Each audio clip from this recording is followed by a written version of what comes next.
Outburst, a Todd Mills mystery. Book 4. Author, R.D. Zimmerman. Publisher, Scribble Pub.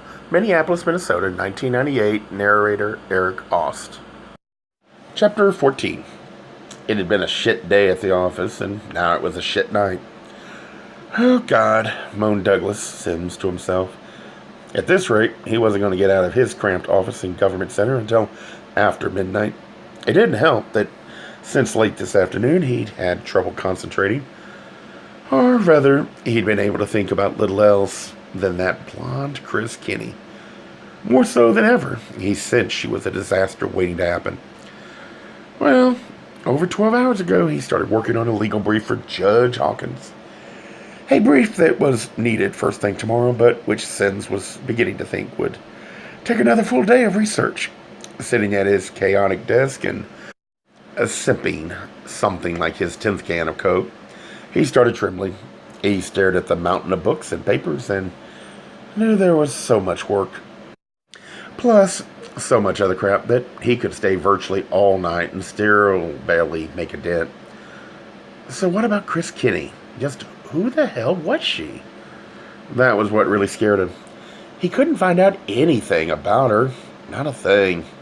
When he booked Peacock Catering, insisting, as instructed, that Chris be on hand for the good judge's carnal meal, he'd been able to weasel out only her last name, and that she did in fact live in Minneapolis.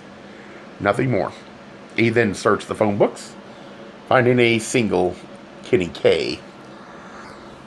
Wanting to ascertain that it was in fact she, he'd called and discovered that no, there was no Chris at that number.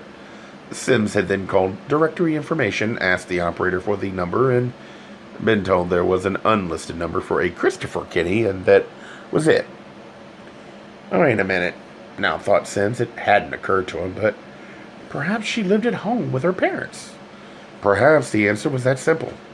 Be that the case, however, shouldn't there still be some record of her somewhere, somehow?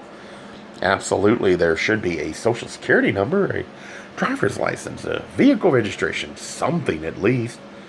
Yet, this afternoon he'd called a buddy of his over in City Hall and asked him to dig up what he could using the computers over there, and the answer had come back almost immediately.